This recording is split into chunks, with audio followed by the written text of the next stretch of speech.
Olá, a gente está aqui para mais um episódio dessa segunda temporada do Voz de Gaia.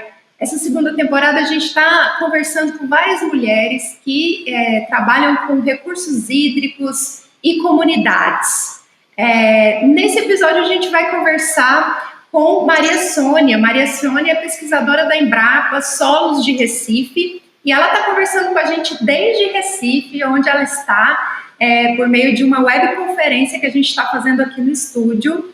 Mas eu não estou sozinha aqui hoje. Eu estou trabalhando aqui junto com Camila hoje, que está aqui com a gente. Ela é graduanda em Publicidade e Propaganda e vai participar dessa conversa também.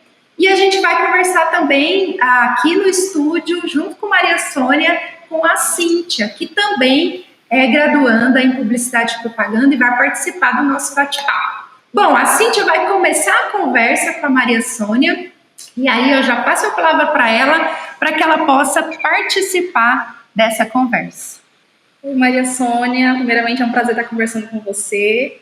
E assim, para iniciar a nossa conversa, eu gostaria que você me contasse aqui para a gente aqui um pouquinho sobre a sua história, a sua trajetória de vida e como as mulheres da sua família influenciaram essa trajetória, a sua história até aqui. Você poderia contar aqui para a gente? Oi, tudo bom? Primeiro, agradecer o convite do Vozes de Gaia para participar desse podcast. Gratidão pelo convite, né? Então, me senti muito honrada em estar aqui. E quanto à minha trajetória profissional e a importância das mulheres, eu comecei... Vamos começar. Volta de novo. Vamos começar de novo. Eu tenho que começar tudo de novo ou só de onde eu dei uma paradinha? Pode começar, só de onde você parou. Aí você, continuando, e vai. Tá. Continuando a minha trajetória, eu sempre fui uma menina de família humilde, né? Sou alagoana, sou de Maceió, e de família humilde, né? Então, chegou a época do vestibular, e eu tinha um sonho de fazer arquitetura, né? Mas depois, na hora H, eu disse que não era. E aí comecei a me entusiasmar assistindo os programas na televisão, né?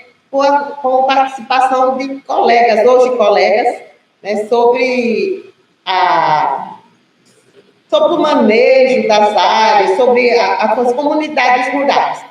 E então começou, eu acho que o meu caminho é esse. O meu caminho é a terra, não a decoração do que está em cima dela, né? Então, aí fui e prestei vestibular para agronomia, fiz agronomia na UFAL, que é a Universidade Federal de Alagoas.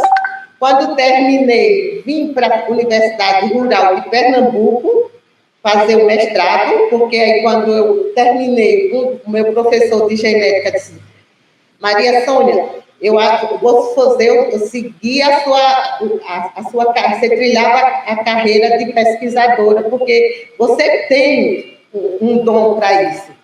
Aí eu vim e fiz manejo e conservação do solo, né? Vim fazer na área aqui em Recife. E aí, quando terminei, fiz o concurso da Embrapa, né? E era para manejo e conservação do solo. E daí começou toda aquele sonho de adolescente, né, de menina, tornar realidade. Né? Eu me vi na Embrapa, que era um sonho. Quando eu ingressei na faculdade, na universidade, o meu sonho, a minha meta era a Embrapa. Né? E é isso que eu digo sempre para os estudantes que passam por mim, dos estagiários. Foque no seu sonho, segure na mão de Deus que você realiza. Nada é impossível com Ele. Eu achava impossível o Embrapa, quando via Globo Rural e Companhia Limitada com aqueles pesquisadores dando entrevista. Eu ficava, meu Deus, é demais, não é para mim, né? E estou eu aqui, né? Então, 2090, desculpa, foi o ano o divisor de água da minha vida, né? Foi quando eu ingressei na Embrapa Petrolina, comecei na Embrapa de Petrolina, a Embrapa Semiárido, fica aqui em Pernambuco, em Petrolina, região semiárida. E lá é um laboratório, tanto o espaço rural, como a própria unidade, né? Que são várias áreas que tem, né? Tem animal, tem vegetal, tem a parte de alimentos. Então, é um verdadeiro laboratório. Eu agradeço a Deus ter começado em Petrolina, porque hoje eu sou a Sônia, pesquisadora que é, porque eu passei na escola da Embrapa Semiárido, tive amigos, tive professores lá também, porque a gente não só tem professor na faculdade, quando a gente está sentada na cadeira da escola, da universidade, não. A gente tem na vida toda, a gente é professor e aluno, né? E eu, particularmente, sempre gostei de ser aluno, sempre sempre tive sede de aprender. E aí comecei trabalhando lá, né? Passei lá 17 anos. Depois de 4 anos que eu estava lá, 6 anos, comecei em 2000. Peraí. Eu comecei em estou nem sabendo, estou perdida nas contas. Mas foi em 1990 que eu comecei, que eu fiz 1989 o concurso, e em 1990 eu fui chamada. E olhe a mão de Deus na vida da gente. Em 1990 foi a época que Collor assumiu a presidência, no dia 12 de março. Eu fui contratada, no dia 15 de março ele foi empossado. No dia 12 de março, eu fui contratada pela Embrapa. No dia que o Collor assumiu, no outro dia, ele cortou todas as contratações de concurso. O meu sonho não ia ser postergado, mas quando chega a sua hora, é o que minha mãe diz que é do homem, o bicho não come. Então, chegou a minha hora e eu fui feliz da vida de Malicuia para Petrolina, 750 quilômetros de Recife, quase 800 de Maceió. Então, longe de tudo aquilo que eu vivi, né, da minha família e dos meus amigos aqui em Recife. Depois de 6 anos, 1996, aí eu dei outra guinada na minha vida. Fui para mais longe, fui para Porto Alegre e fiz o meu doutorado. Outra escola que faz parte da minha vida, que eu sou o que eu sou hoje, também aqueles 4 anos que eu passei lá. Não só foi aprendizado técnico, mas pessoal, cultural, porque é uma região fisiográfica totalmente diferente do Nordeste. A gente aqui tem calor, tem farinha, tem macaxeira, lá a gente chega, não tem farinha. Quando eu cheguei no restaurante universitário, a primeira vez com uns colegas, o professor perto, que eu passei minha bandeja lá no bandejão, aí eu, cadê a farinha? O povo começou a...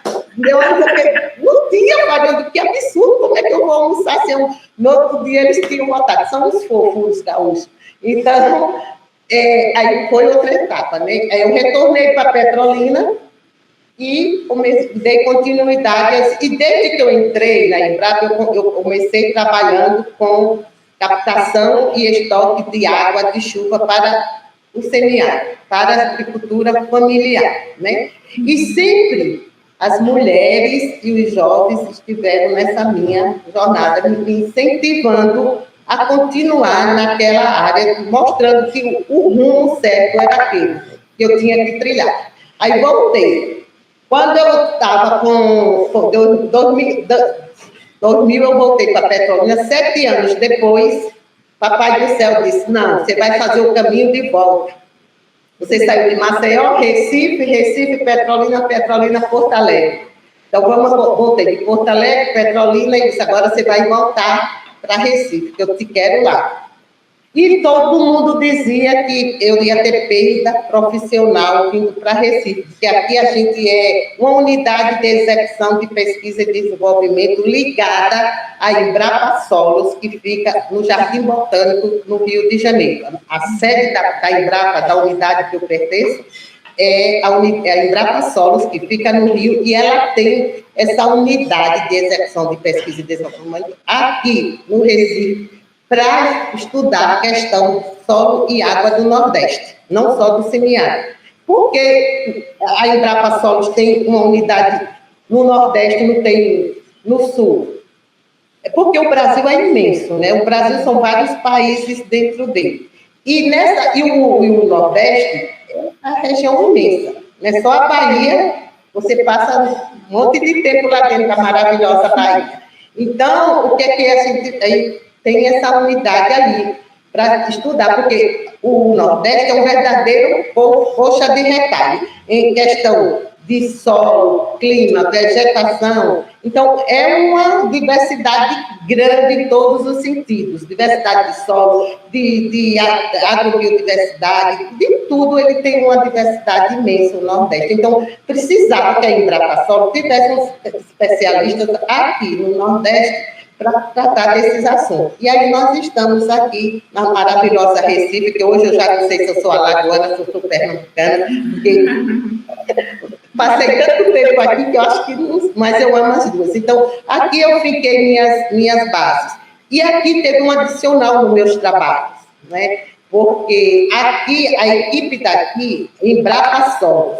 Então, os especialistas, a maioria deles é em solos. E solos, você tem várias vertentes, várias áreas. Tem física do solo, tem química, tem gênese e classificação, tem manejo. Então, quando eu digo eu sou de solos, isso não quer dizer, é quase que eu dizer que eu sou um médico clínico geral.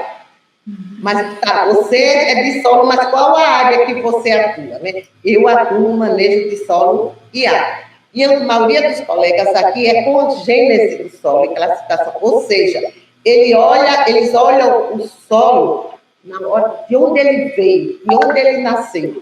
E aí ele vê todo o estudo do solo, como ele pode ser manejado, qual a aptidão daquele solo é mais adequada. E aí juntou o meu conhecimento da água, da captação de água, e eles com a questão do solo. E aí foi um casamento perfeito.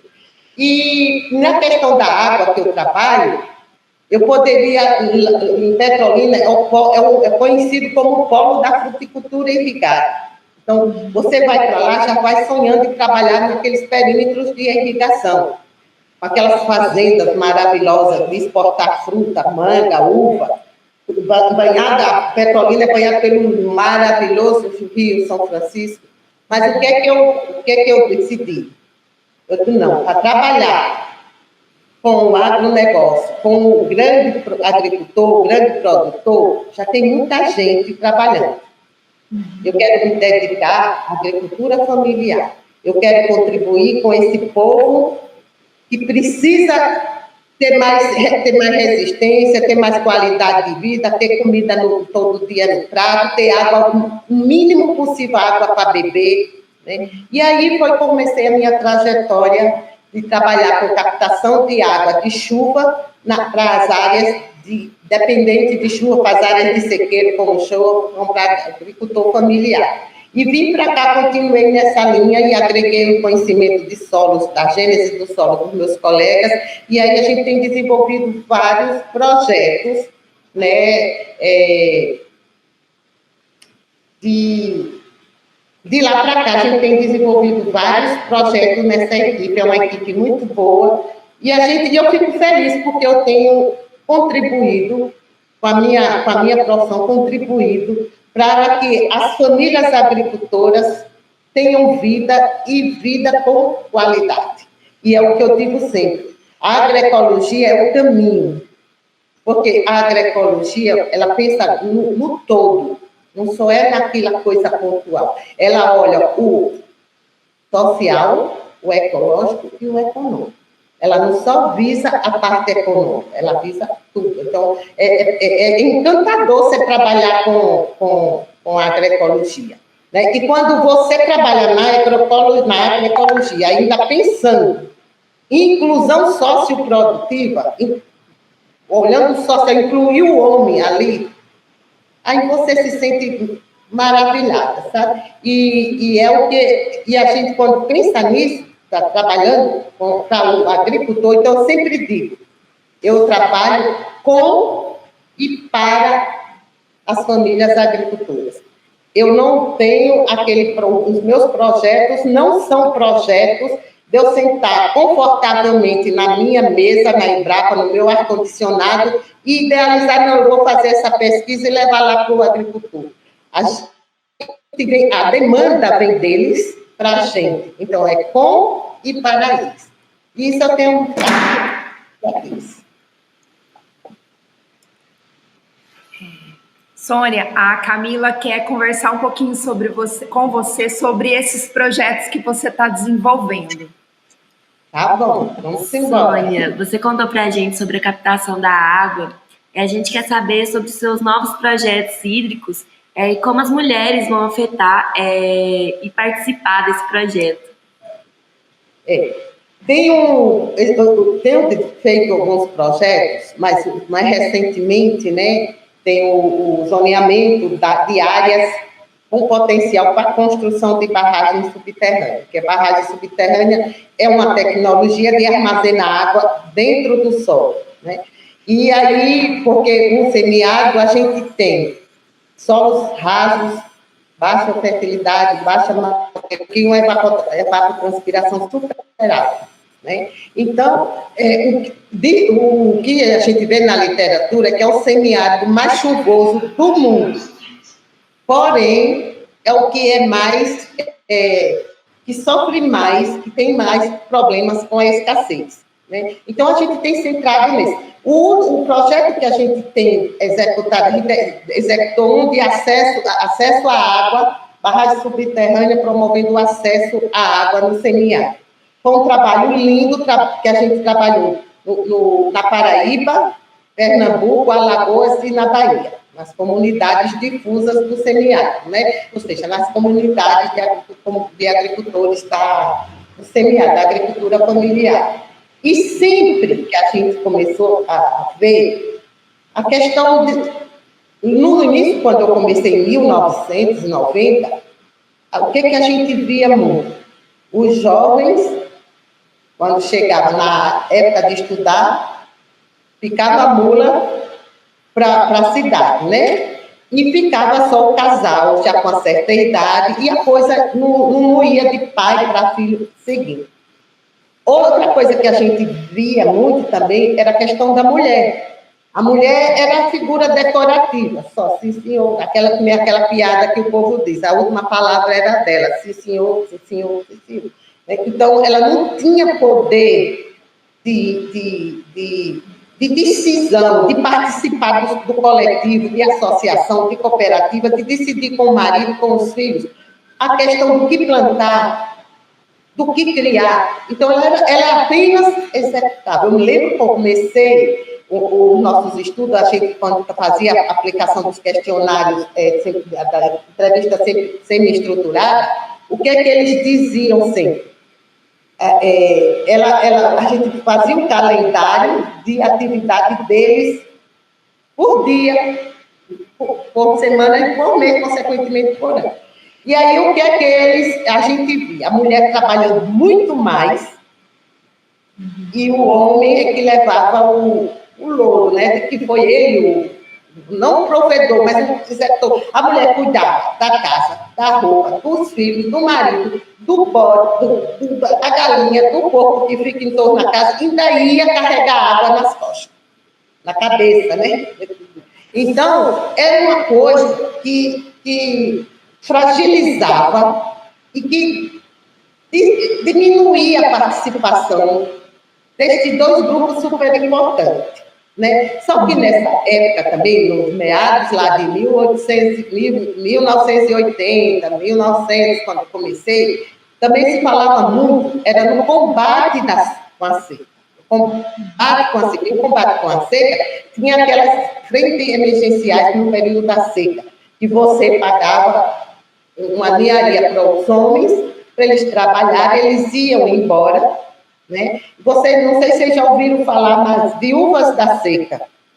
Porque, né, as viúvas da seca, por quê? Porque os homens saíam de casa, da área rural, e iam para São Paulo, para o Rio, trabalhar, para depois voltar. A maioria não voltava. Não é porque morriam, é porque não tinha dinheiro para vir, né? Então, ia com frequência, e aí, de repente, aparecia um olhar mais presente, e eles nunca que voltavam. E a mulher, então, são as famosas viúvas da seca, né? Então, a partir daí, já se começou a mulher ter que tocar o que tinha, né, para ela tocar.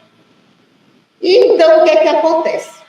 Quando ela, lá por volta de 1980, começa a Embrapa Semiárido, começa a trabalhar com a questão da água, né, com as tecnologias sociais hídricas do semiárido. Começou, quando 1997, a Articulação Semiárido Brasileiro, que é a ASA, que é uma instituição, uma associação que congrega mais de 3.000 ONGs do semiárido. Então, a Embrapa, junto com a ASA, com parceiros estaduais, começou a ter a questão da tecnologia social hídrica, da cisterna, que é a água para beber, a cisterna de calçadão, que é para alimentos, a barragem subterrânea, a barraginha, o tanque de pedra. Então, várias tecnologias tem para a captação da... E daí, como a gente começou desmistificando a questão do combate à seca. Ninguém combate a natureza, ninguém combate a geada no sul, as neves, ninguém combate isso. Então, quem é que vai... A única pessoa que pode acabar, pessoa não, né? Um ser muito mais superior que nós, que tem capacidade de acabar com a seca, é Deus. Então, a gente começou a trabalhar não com combate à seca, mas convivência com o semiárido. E nessa convivência, 2 elementos estão sendo muito valorizados desde então: a mulher e o jovem.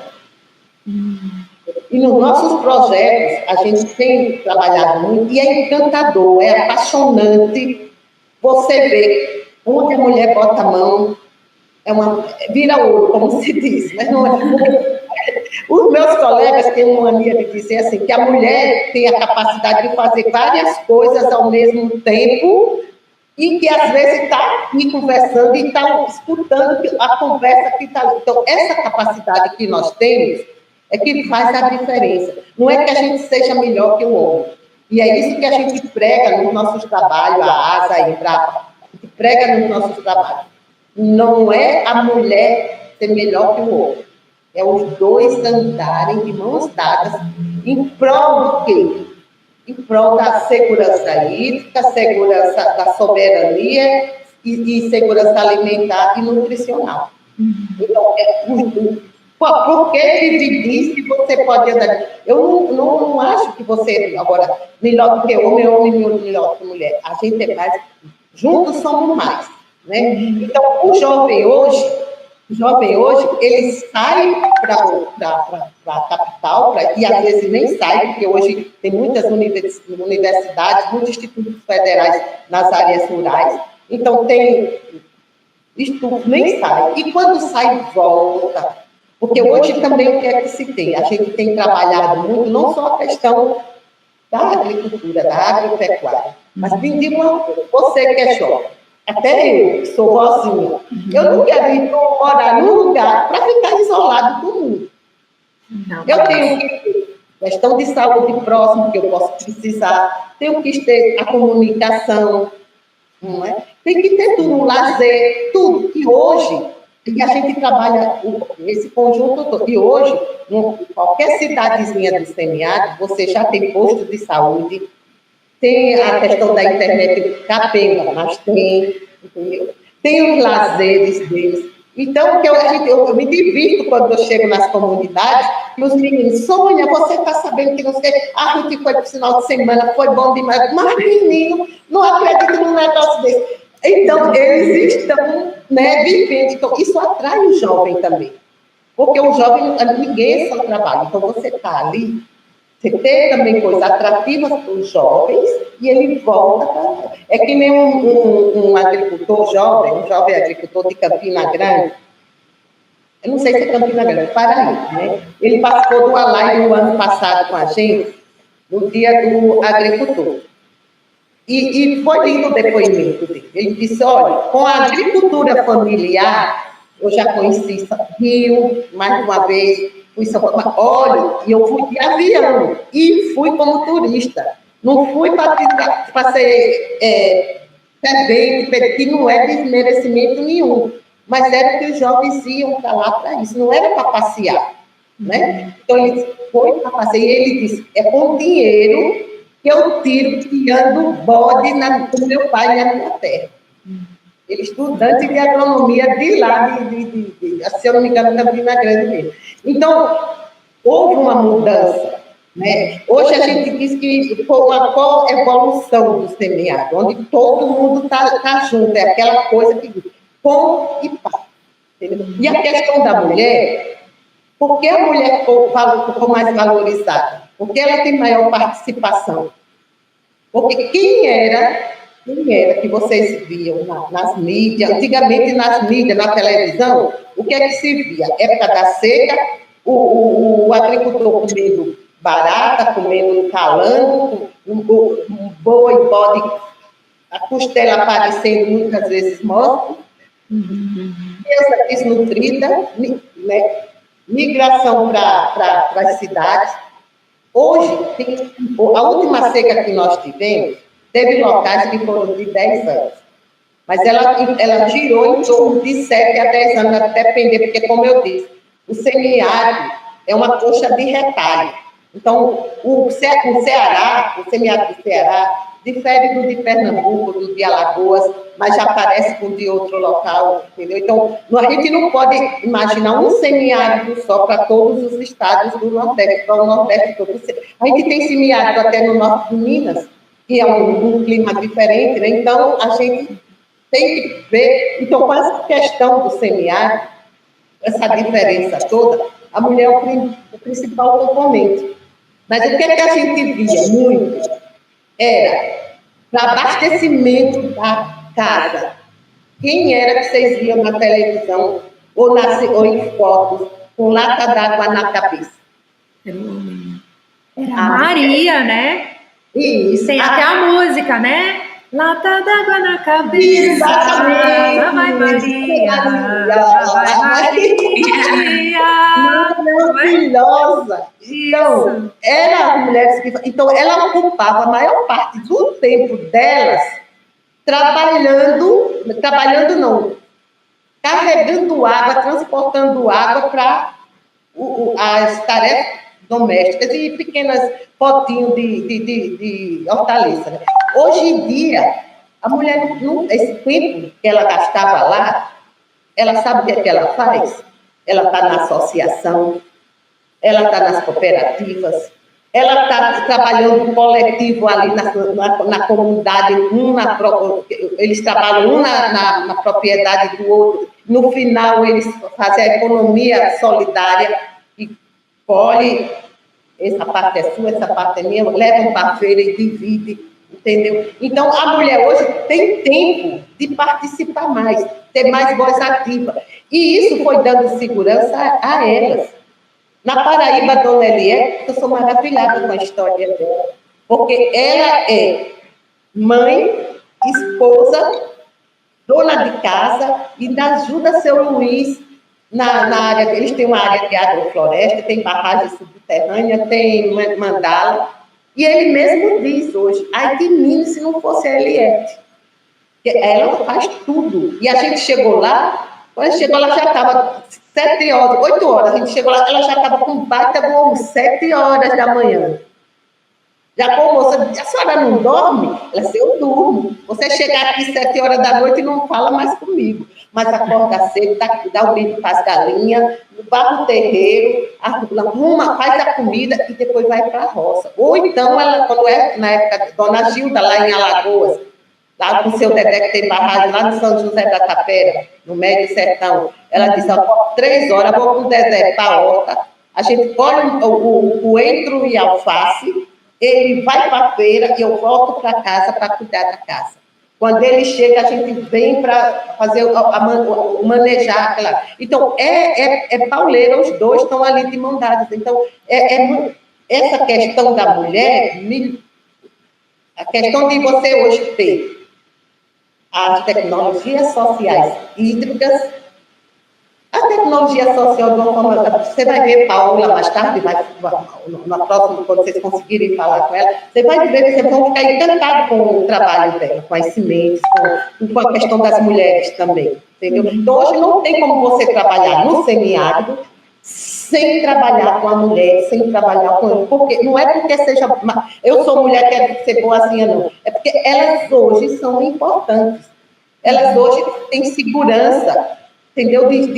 Elas tanto participam da igreja, não é mulheres que vai para a igreja. A dona Eliette, ela é agente de saúde. Tem dia que a gente marcava lá, ela só vem depois de tal hora, eu chego. E hoje, isso está dando o quê?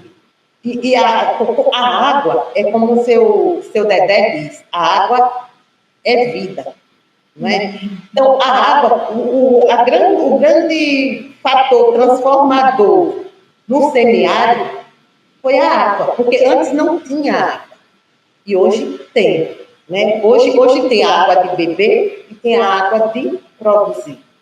A última seca que eu falei, que começou em alguns locais, começou em 2009, em 2010, e veio terminar em 2019. Vocês não viram na televisão falando em êxodo rural, o povo indo para a cidade.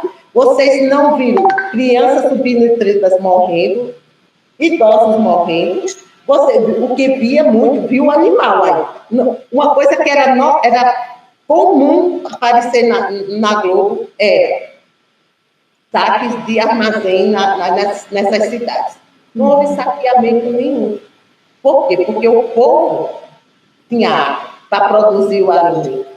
E a primeira água que a gente fala, o programa P1 mais 2, é a terra. Né? Ele tem que ter a terra. Não tem que ser dele mesmo, mas tem uma terra para cultivar. Aí, o 2 são 2 águas. A primeira é a de beber e a segunda de produção. A primeira de beber, por quê? O homem não vai produzir nada se ele não tiver nutrido. E a gente sabe que água, é como o seu Dedé diz, é vida. Se você não tiver água para beber, você não se sustenta para sair de casa para trabalhar. Né? Então, os programas, tem o programa 1 milhão de cisternas, depois teve o programa P1 mais 2, onde tudo valorizava a primeira água, como a gente chama, água de beber, água de consumo humano. E a segunda água era de produção de alimentos, tanto para o humano como para os animais. Então, nessa trajetória, a gente teve um projeto de zoneamento de áreas, porque uma coisa que era muito difícil, a tecnologia barragem subterrânea, ela é de fácil acesso, é fácil construção, fácil manejo, mas não é adequada para todo o ambiente do semiárido. Então, e a gente via muitas barragens subterrâneas subutilizadas porque tinham sido construídas em locais errados. Então, alguém ia, uma instituição botava na sua casa, lá na sua área, não dava certo. O que é que você dizia?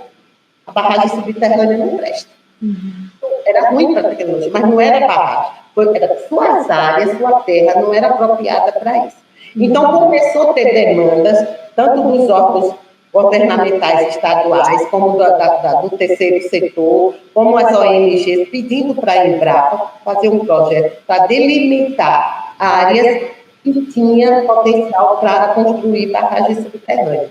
E foi aí que nós fizemos o projeto Barragem Subterrânea. Não só fizemos, foi a Embrapa e Passeios. E aí a gente fez o projeto com barragem, onde a entrega maior dele era um mapa e potencial de áreas para barragem subterrânea para o estado de Alagoas. E nós entregamos no dezembro de 2019, nós entregamos um mapa ao estado de Alagoas, que virou uma política pública, um programa de política pública, e a gente está desenvolvendo ele agora, né? Vai terminar no ano que vem. A gente está fazendo a partir de monitoramento nas comunidades. E uma atividade que a gente tem é o protagonismo da mulher e do jovem, onde a gente valoriza a atuação dele na questão da água, né, na questão da segurança hídrica e na soberania e segurança alimentar e nutricional. Porque é como Dona Sônia, minha sarala de Pernambuco, aqui de Buíque, ela disse assim, pela primeira vez, depois que eu ganhei essa barragem, pela primeira vez eu planto o que eu como. Ou seja, isso é qualidade de vida, né? Isso é sustentabilidade. E tudo isso é cultivos sem agroquímicos, né? Cultivos obedecendo às práticas culturais de manejo de solo e água, dentro da concepção da agroecologia. Então, é um trabalho muito apaixonante, eu agradeço a Deus. Se eu vou parar, porque senão eu fico falando aqui. E as são maravilhosas. E onde você tem, na comunidade, na propriedade que você trabalha, que tem a mulher, que tem o jovem, a coisa anda, sabe? É muito, a barragem é mais eficiente quando tem o componente mulher e o jovem dentro dela, porque o homem cuida muito, valoriza muito do gado, da área mais longe, e a barragem subterrânea fica mais ou menos próximo, no entorno da casa. Então, onde tem a mulher ali, a eficiência da barragem é bem melhor. Nossa, a gente está aqui rindo porque você trouxe tantos elementos assim novos. A gente queria conversar mais ainda com você sobre essas questões, mas deu para entender, assim, da nossa parte, por exemplo, que o trabalho que vocês fazem, que você, Sônia, faz, envolve trazer essa mulher, ou pelo menos estimular que ela se torne ativa, participativa, que ela dialogue, que ela construa, assim, e que seja o sujeito, né, assim, da própria família, da própria existência, que não fique, assim... seja o ator principal, o protagonista, né, da história. Exatamente. Então, que todo esse trabalho que você desenvolve dentro do tema hídrico, né, recursos hídricos, envolve também possibilitar que essas mulheres e esses jovens descubram seu protagonismo. É isso que a gente pode resumir, assim? Isso. E só com um adendo. Que não é Maria Sônia, não é Sônia. É Sônia e uma... Desculpa, bati aqui na mesa. É Sônia e um mundo de parceiros. E dos parceiros principais nossos é a família agricultora, que a gente chama de a rede sociotécnica. É a Embrapa com seus parceiros e, principalmente, como parceiro, a família agricultora, o técnico local, o agente de desenvolvimento rural do local. Entendeu? Você está com todo mundo junto, desenvolvendo isso. Então, tudo isso ocasionou esse que você sintetizou tão bem. Ô, Sônia, só mais uma questão, assim, que eu fiquei pensando quando você estava falando, seja com a Cíntia, seja com a Camila, você acha que tem futuro para o planeta sem esse protagonismo da mulher na agricultura familiar? A gente vai continuar tendo água se essa mulher não assumir o protagonismo? Olha, acho muito difícil, viu? Mas esse já é um caminho sem volta. A mulher já está com seu papel né? Ela já definiu o seu papel, ela já ficou ali, sabe? Ela não está transitória, não está coisa... Ela já, a participação da mulher é reconhecida. A mulher vai para a rua, a mulher reclama do marido, exige que ele pede que ele também lave o prato, entendeu? Ela vai com ele para a rua, para a feira, ela vai para as passeatas, ela vai para as capacitações que a gente faz, entendeu? Então, ela já tem o seu lugar assegurado ao lado do marido, ao lado do homem. E hoje, a gente sofre. O que pode, e é o que está acontecendo, né? Porque vocês veem falar que o Brasil voltou a integrar o mapa da fome, da miséria. Então, esse trabalho nosso que a gente faz, a gente está dentro do contexto da Agenda 2030 dos ODS, né, do Objetivo de Desenvolvimento Sustentável. Então, a Embrapa está contribuindo com o Brasil para atingir essa Agenda 2030. Né? E e são vários objetivos. O que a gente trabalha mais é com o 6, que é o da água, e o 5, que é o de gênero. Mas também tem erradicar a fome, né, a agricultura sustentável. Então, erradicar a fome e a miséria, a gente tá voltando, mas a gente vai sair dessa coisa. E uma coisa que fez a gente sair desse mapa da fome foi a família ter acesso à água para usos múltiplos. E eu não digo só com a barragem subterrânea. Tem um conjunto de tecnologias de captação de água para a produção de alimentos, que a família pode, que dependendo do ambiente, do solo, da geologia, do relevo daquela propriedade, daquele agroecossistema, a gente pode implantar aquela tecnologia. Entendeu? E aí o que pode ocorrer, a gente voltar a ter problemas seríssimos, é se a gente não der continuidade a esses programas governamentais. Tanto federal como estadual, porque nós tivemos vários programas. O P1+2 é um programa de política pública do governo federal que quem implantava era a ASA. A gente tem um número infinito, grande de cisterna para consumo humano, água de beber, mas também ainda tem um número muito significativo de famílias para ser contempladas. Né? Então, eu digo... O Brasil é imenso, né? É imenso. E você vê que a questão, por conta das mudanças climáticas, a questão da água está saindo dos limites do semiárido. Né? Você viu uns anos atrás o problema de falta de água no meio urbano de São Paulo. Você vê o Rio Grande do Sul, às vezes, não é como o nosso, porque às vezes lá diz 3 meses sem chuva. A gente, às vezes, passa anos e anos sem chuva. Mas quando chove, que nem esse ano, choveu muito, né? Inclusive no semiárido, em algumas regiões do semiárido. Quem teve cisterna, quem tem barragem, quem tem qualquer tecnologia de estoque de água, está guardando água para quando ela faltar. Agora, quem não tem, a água veio e passou, foi embora, desperdiçou. Né? Então, a gente tem que é isso que é aprender a conviver com a água, né?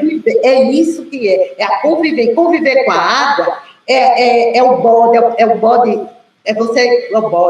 é a cabra, é o silo, a cultura do silo, você preparar o silo, porque o silo é você cortar várias espécies e você faz um buraco.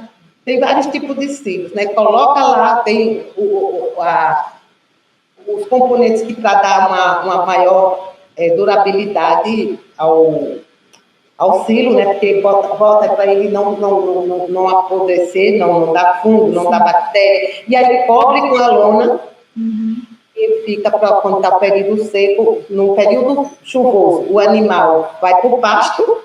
E no período seco tem a alimentação do silo para dar para o animal. Né? Então, conviver com o semiárido é uma infinidade. Essas coisas que eu falei agora é a participação da mulher, é o protagonismo do jovem também. Tudo isso é um arcabouço de estratégias que fazem hoje a convivência com o CMA, que fazem hoje ter uma seca de quase 10 anos, como teve, e a família sofreu, mas sobreviveu. Então, a gente fala muito que a gente tem que ter as propriedades, elas têm que estar estáveis, resilientes, estáveis e com sustentabilidade. Né? Então, e tudo isso é a linha que nós trabalhamos. E eu fico muito feliz de ser mulher, negra, ser pesquisadora da Embrapa e trabalhar com esses atores maravilhosos que são as famílias agricultoras. A gente aprende muito com eles, sabe? É por isso que é a troca de saber, é o diálogo, como você falou, a questão da base é a troca, né? É a troca. A gente fez uma live no ano passado, uma série de lives que chamou Balaio da Caatinga, em comemoração ao Dia Nacional da Caatinga. Então, a gente vê o Balaio da Caatinga, você chegava, mostrava o seu conhecimento, eu chegava com alguma coisa, o agricultor chegava com outra. Então, balaio você enche várias coisas, né? Aquele cesto, né? Que você enche de coisas. Então, foram 4 lives que foram maravilhosas, foi uma troca. E todas elas tinham o agricultor mostrando o seu conhecimento local, o saber local, entendeu? Então, é fantástico trabalhar nessa linha. E uma coisa que eu quero deixar claro, que o povo fala muito, a Embrapa trabalha só com agronegócio. Não, a Embrapa é uma empresa do governo federal que tem que trabalhar com todas as ramificações da agropecuária, inclusive com o agronegócio, né? Mas tem o grupo significativo em todo o Brasil que trabalha com agroecologia, que trabalha com a agricultura familiar, que trabalha com o camponês e a camponesa. Né? E eu agradeço ao Papai do Céu, e eu estou nesse grupo seleto que trabalha com a agricultura familiar. Excelente, Sônia. A gente vai assim caminhando para o fim, infelizmente, porque o papo está muito bom. Vou passar para as meninas darem uma despedida, um tchau para vocês. A Camila pode começar. Muito obrigada, Sônia, por ter contribuído. Gostei muito do papo, foi muito interessante saber do papel da mulher, né, na agricultura familiar e como ela está ajudando, né, a construir essa agricultura, o cultivo da água, o cultivo do solo. Muito obrigada por tudo, viu? Eu que agradeço. E a questão da mulher e do jovem, vocês vão ficar mais encantados ainda, é a participação deles na biodiversidade, na agrobiodiversidade, na produção das sementes. Né? Eu trabalho com os guardiãs da água. E a Paola trabalha com os guardiões de sementes. Olha que maravilha. Olha só. Muito obrigada.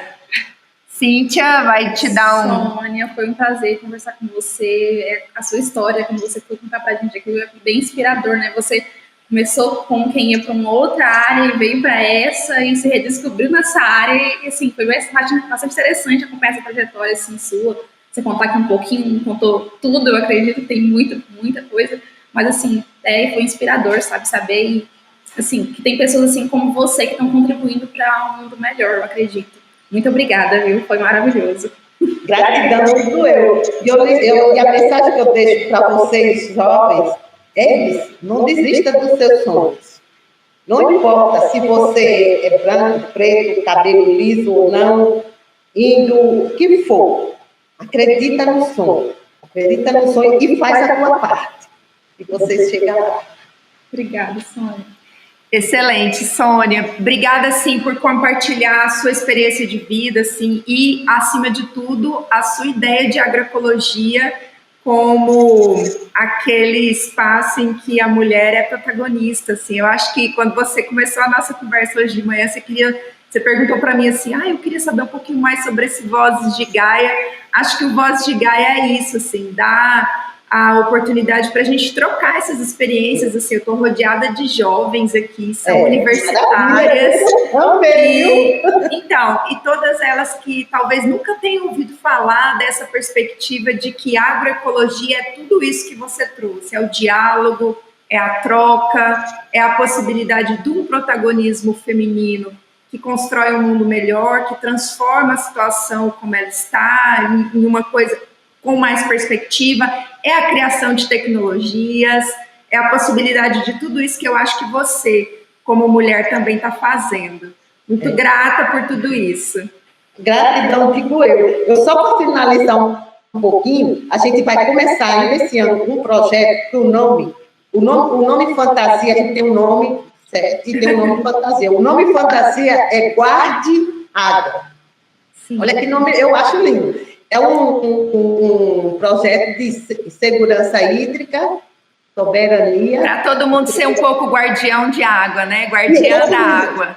E nós temos que ser também no meio urbano. Quando a gente escovar os dentes e tomar o banho, a gente lembrar que quando está escovando os dentes, desliga a água.